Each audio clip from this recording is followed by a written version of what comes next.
നമസ്കാരം. ഏഷ്യാനെറ്റ് ടിവിയുടെ എപ്പിസോഡിലേക്ക് എല്ലാ മനുഷ്യർക്കും സ്നേഹം നിറഞ്ഞ ഹൃദയം നിറഞ്ഞ സ്വാഗതം. ഇന്നത്തെ നമ്മുടെ വിഷയം വെച്ച് കഴിഞ്ഞാൽ ഗണപതിക്ക് കറുകപ്പുല്ല് സമർപ്പിച്ചാലുള്ള പ്രയോജനങ്ങൾ. അപ്പം നമുക്ക് ആ കറുകപ്പുല്ല് സമർപ്പിച്ചാലുള്ള പ്രയോജനങ്ങൾ പറയുന്നതിന് മുമ്പായിട്ട് കറുകപ്പുല്ല് ഭഗവാൻ എങ്ങനെ പ്രിയമായതെന്ന് അറിയണ്ടായോ?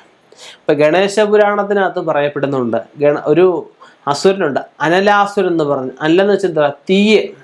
അപ്പം ആ അസുരനെ തൊടുന്നതെല്ലാം കത്തിച്ച് ചാമ്പലായി പോകുന്ന അവസ്ഥയാണ്. അപ്പം ഈ അനുഗ്രഹം കൊടുത്തിരിക്കുന്ന ഇദ്ദേഹത്തിന് സാക്ഷാൽ ഗണപതിയുടെ അച്ഛനായിട്ടുള്ള പരമശിവൻ മഹാദേവനാണ് ഈ അസുരന് നീ തൊടുന്നതെല്ലാം അങ്ങ് ചാമ്പലായി പോട്ടെ എന്ന് പറഞ്ഞ ഒരു വരം കൊടുത്തിരിക്കുന്നത്. ഈ അനലാസുരം വന്നിട്ട് എല്ലാ ഭൂമിയായാലും ദേവലോകമായാലും പാതാളമായാലും എല്ലായിടത്തും ചെന്നിട്ട് അങ്ങ് നശിപ്പുകൾ അങ്ങ് തുടങ്ങി. എല്ലാ കാര്യങ്ങളും നശിപ്പിക്കാൻ തുടങ്ങി. എന്ത് ചെയ്യാം? കത്തിച്ച് ചാമ്പലാക്കാൻ തുടങ്ങി. ഈ സമയത്ത് അതികഠിനമായിട്ട് ഉള്ള യുദ്ധങ്ങൾ പല ദേവന്മാരുമായിട്ട് നടന്നു. അവരെല്ലാം പരാജയപ്പെട്ട അവസരത്തിൽ അവസാനം രണ്ടും കൽപ്പിച്ച് ശിവപുത്രനായിട്ടുള്ള ഗണപതി ഭഗവാൻ മുന്നിട്ടിറങ്ങി. ഗണപതി ഭഗവാൻ എന്ന് വെച്ച് കഴിഞ്ഞാൽ അറിയാമല്ലോ, അദ്ദേഹത്തിന് ഈ പെട്ടെന്ന് ആൾക്കാരെ പ്രസാദിക്കാനും പെട്ടെന്ന് ഒന്നിനെ കീഴടക്കാനും പറ്റുന്ന ഒരു ഭഗവാനാണ് ഗണപതി ഭഗവാൻ. ഗണപതി ഭഗവാൻ എന്ത് ചെയ്തു? ഈ ദേഹമായിട്ട് യുദ്ധം ചെയ്ത് ഈ അനലാസുരനെ അങ്ങ് വിഴുങ്ങി കഴിഞ്ഞപ്പോഴത്തേക്കും ആ അസുരനെ സത്യം പറഞ്ഞു കഴിഞ്ഞാൽ വിഴുങ്ങിയതോടെ തന്നെ അദ്ദേഹം അസുരൻ മരിച്ചു. ആ തിന്മയെ നശിപ്പിക്കുക എന്നുള്ള അസുരനെ വിഴുങ്ങി എന്നുള്ള ഉദ്ദേശിക്കുന്നത് കേട്ടോ.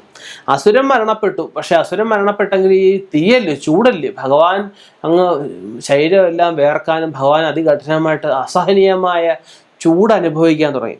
ഈ സമയത്ത് യുദ്ധം നടന്നിരിക്കുന്ന പാടത്ത് വെച്ചാണല്ലോ. അവിടെ പെട്ടെന്ന് നമ്മളെ കൈ കിട്ടുന്നത് എന്താ? കറുകപ്പുല്ല. മറ്റ് ദേവന്മാരെല്ലാം ചേർന്ന് ഈ കറുകപ്പുല്ല് കൊണ്ട് ഭഗവാനെ അങ്ങ് മൂടി. പുഷ്പാഭിഷേകം നടത്തുന്ന പോലെ കറുക കൊണ്ട് ഭഗവാനെ മുഖം മാത്രം കാണത്തക്ക രീതിയിൽ ഭഗവാന്റെ എല്ലാ അവയവങ്ങളും നല്ല തണുത്ത് നിൽക്കുന്ന, നല്ല അതായത് കറുകയ്ക്ക് തണുപ്പാന്നാണ് പറയുന്നത്. ഈ കറുക കൊണ്ട് ഔഷധമുള്ള ഒരു ഇതും കൂടാണ്, ചെടിയും കൂടാണ് ഈ പറഞ്ഞ കറുക എന്ന് വെച്ചാൽ. ഭഗവാന്റെ ശരീരം എല്ലാം മൂടി കുറച്ച് സമയം ഇത് ഒന്ന് പൊതിഞ്ഞ് വെച്ച് കഴിഞ്ഞപ്പോഴത്തേക്കും ഭഗവാന്റെ ആ ഒരു ചൂട് സഹനീയമായിട്ടുള്ള ആ ഒരു ആവിയെല്ലാം അങ്ങ് നഷ്ടപ്പെട്ടു. ആവിയെല്ലാം പോയി ഭഗവാൻ പഴയ സ്ഥിതിയിലായി.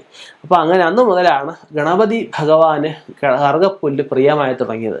കറുകമാല ഭഗവാനെ സമർപ്പിക്കുന്നത്, ഭഗവാനെ കറുക കൊണ്ട് മൂടുന്നത് ഉണ്ണിയപ്പത്തിനെക്കാട്ടും വിശേഷമാണെന്നാണ് പറയുന്നത്. കറുക ഭഗവാന്റെ തുമ്പിക്കൈ വെക്കുന്നത്, ഭഗവാന്റെ കയ്യിൽ മോദകത്തിന് മുകളിലായിട്ട് കറുക വെക്കുന്നത്, ഭഗവാന് കറുക കൊണ്ട് കിരീടം ഉണ്ടാക്കി ചേർത്തുന്നത്, ഭഗവാന് കറുക കൊണ്ട് ഓരോരോ മോതിരമായാലും ഓരോരോ വസ്തുക്കൾ കറുക കൊണ്ട് ചേരാണെങ്കിൽ ഈ വസ്ത്രം പോലെ തുന്നി കൊടുക്കാറുണ്ട്. ഉടയാട പോലെ കറുക വൃത്തിയായിട്ട് കെട്ടി കൊടുക്കാറുണ്ട്. അപ്പം അങ്ങനെയുള്ള കറുക ഏത് രീതിയിലും അലങ്കാര വസ്തുവായിട്ട് ഭഗവാന് സമർപ്പിക്കുന്ന ഏറ്റവും ശ്രേഷ്ഠമാണ്. അപ്പം അന്ന് ആ ഗണപതി ഭഗവാന്റെ ആ ഒരു ആവി തീർന്നപ്പോഴത്തേക്ക്, അല്ലെ ആ ഒരു ചൂട് ശമിച്ചപ്പോഴത്തേക്കും ദേവന്മാരെല്ലാം കൂടെ ചേർന്നാണല്ലോ അദ്ദേഹത്തിനെ തണുപ്പിച്ചത്. ദേവന്മാരുടെ എല്ലാം ഒരു അനുഗ്രഹമായിട്ട് അദ്ദേഹത്തിന് കൊടുത്തിരിക്കുകയാണ്. ഗണപതി ഭഗവാനെ ആര് പ്രീതിപ്പെടുത്തുന്നു, ഗണപതി ഭഗവാനെ ആര് പ്രത്യക്ഷപ്പെടുത്തുന്നു, അല്ലെ ഗണപതി ഭഗവാനെ ആര് സന്തോഷവാനാക്കുന്നു, ആ ഗണപതി ഭഗവാൻ പ്രസാദിക്കുന്നതോടൊപ്പം തന്നെ എല്ലാ ഭഗവാന്മാരുടെ അനുഗ്രഹവും ഉണ്ടാകുന്ന ഒരു വരമായിട്ട് കൊടുത്തിരിക്കുക. അതുകൊണ്ട് നമ്മൾ ഗണപതി ഹോമം നടത്തുമ്പോൾ ഓരോ ദ്രവ്യങ്ങൾ ഓരോ മന്ത്രങ്ങളെ കൊണ്ട് ഹോമിക്കാറുണ്ട്. സമൃദ്ധി മന്ത്രം കൊണ്ടാണ് നമ്മൾ നെല്ല് ഹോമിക്കുക. നമ്മൾ ഗായത്രി മന്ത്രം കൊണ്ടാണ് നെയ്യ് നമ്മൾ ഹോമിക്കുക. വിശേഷപ്പെട്ട ഒരുപാട് മന്ത്രങ്ങളെ കൊണ്ട് നെയ്യ് ഹോമിക്കാറുണ്ട്. അപ്പോൾ ലാശഞ്ചമത അഭിവൃദ്ധി ഉണ്ടാവാൻ, സുഹൃതക്ഷയം പോകാൻ ഹോമിക്കാറുണ്ട്. ഇപ്പം ശത്രുദോഷം ഉണ്ടെങ്കിൽ മാറാൻ അഘോരം നമുക്ക് ഈ പറഞ്ഞ പോലെ കൂവളച്ചമത കൊണ്ട് ഹോമിക്കാറുണ്ട്. പിന്നെ നമുക്ക് എരിക്കിൻ്റെ ചമത കൊണ്ട് ഹോമിക്കാറുണ്ട്. അപ്പം ഗണപതി ഹോമം എന്ന് പറഞ്ഞു കഴിഞ്ഞാൽ എല്ലാ ദ്രവ്യങ്ങളും അത് ഹോമിക്കാം. കറുക മൃത്യുഞ്ജയ മന്ത്രം കൊണ്ടാണ് കറുക ഹോമിക്കുക. അതുപോലെ നമുക്ക് സ്വയംവര മന്ത്രം കൊണ്ട് നാരി കളഞ്ഞ് തെറ്റിപ്പൂ ഹോമിക്കാറുണ്ട്. അശ്വാരൂഢ മന്ത്രം കൊണ്ട് നമുക്ക് മുക്കുറ്റി ഹോമിക്കാറുണ്ട്. പഞ്ചസാര നമുക്ക് അതുപോലെ വിഷ്ണു മന്ത്രങ്ങളെ കൊണ്ട് ഹോമിക്കാറുണ്ട്. അതുപോലെ നാരി കളഞ്ഞ അശോകത്തെറ്റിപ്പൂ വിവാഹം നടത്താൻ വേണ്ടി നമുക്ക് സ്വയംവര ദുർഗാ മന്ത്രം കൊണ്ട് ഹോമിക്കാറുണ്ട്. അപ്പം അങ്ങനെ ഒരുപാട് മന്ത്രങ്ങളെ കൊണ്ട് ഗണപതി ഹോമത്തിനകത്ത് ഒരുപാട് ക്രിയാഭാഗങ്ങൾ നമ്മുടെ ആചാര്യന്മാർ എഴുതപ്പെട്ടു വെച്ചിട്ടുണ്ട്. അപ്പം അത് ഈ ഭഗവാനെ ഈ എല്ലാ ദേവന്മാരുടെ അനുഗ്രഹം, ഭഗവാനെ പ്രീതിപ്പെടുത്തുന്നവർക്ക് എല്ലാ ഭഗവാന്മാരുടെ അനുഗ്രഹം ഉള്ളതുകൊണ്ടാണ് ഈ പറഞ്ഞ ഗണപതി ഹോമത്തിനകത്ത് ഈ ക്രിയകളൊക്കെ ചെയ്യാൻ പറ്റുന്നത്. അല്ലാത്ത പക്ഷം ശിവപൂജ ചെയ്യുകയാണ് ശിവൻ്റെ മന്ത്രങ്ങൾ മാത്രമേ ഉപയോഗിക്കാൻ പറ്റൂ, വിഷ്ണു പൂജ ചെയ്യുകയാണ് വിഷ്ണുവിൻ്റെ മന്ത്രങ്ങൾ മാത്രമേ ഉപയോഗിക്കാൻ പറ്റൂ. പക്ഷേ ഗണപതി പൂജയിലെ ഗണപതി ഹോമത്തിലെ എല്ലാ ഭഗവാന്മാരുടെ മന്ത്രം ഉപയോഗിക്കുക എന്നുള്ളതാണ് അതിൻ്റെ പ്രത്യേകതയായിട്ട് പറയപ്പെടുന്നത്. അപ്പം ആ കറുകപ്പുല്ല് ഭഗവാന് സമർപ്പിക്കുന്നത് നമുക്ക് പലവിധ കഷ്ടനഷ്ടങ്ങളെ ഒഴിവാക്കാൻ സഹായിക്കും. കാര്യതടസ്സങ്ങൾ മാറാൻ, കർമ്മ പുരോഗതി ഉണ്ടാവാൻ സഹായിക്കും. അതുപോലെ ഭഗവാനെ കറുക കൊണ്ട് മൂടുന്നത് രോഗശമനത്തിന് സഹായിക്കും. മനപ്രയാസങ്ങൾ ഒഴിയാനായിട്ട് കറുക നമുക്ക് പാലിനകത്ത് മുക്കിയിട്ട് ഗണപതി ഹോമത്തിനകത്ത് ഹോമിക്കുന്നതുകൊണ്ട് പറ്റും. അതുപോലെ തന്നെ കറുകയാണെങ്കിൽ നെയ്ക്കകത്ത് മുക്കി ഹോമിച്ച് കഴിഞ്ഞ് കഴിഞ്ഞാൽ സാമ്പത്തിക തടസ്സങ്ങളൊക്കെ മാറിക്കിട്ടും.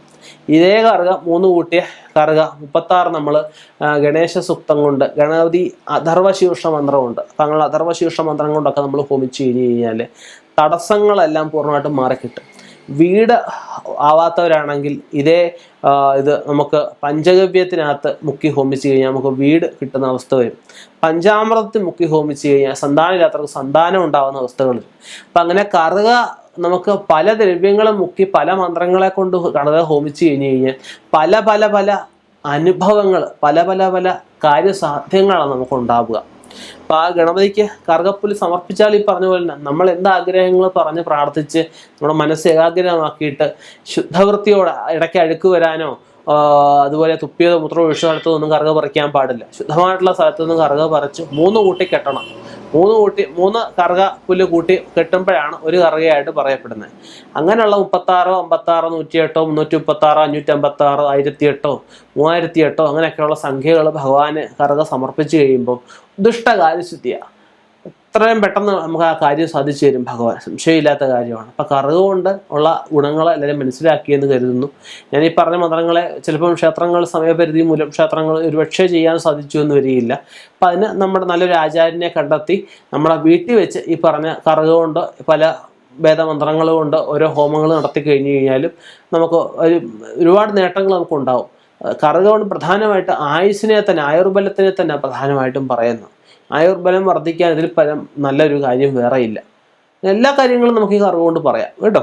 അപ്പം അങ്ങനെ ഈ ഗണപതി ഭഗവാന് കറുക സമർപ്പിക്കുന്നവർ ഈ അറിവ് ഇല്ലാത്തവർക്ക് അറിവ് കിട്ടിയതായിട്ട് ഞാൻ കരുതുന്നു, അത് നേടിയതായിട്ട് കണക്കാക്കുന്നു. എല്ലാവർക്കും ഗണപതി ഭഗവാൻ നിഗ്രഹം ഉണ്ടാവട്ടെ എന്ന് പ്രാർത്ഥിക്കുന്നു. നിർത്തുന്നു. നന്ദി, നമസ്കാരം.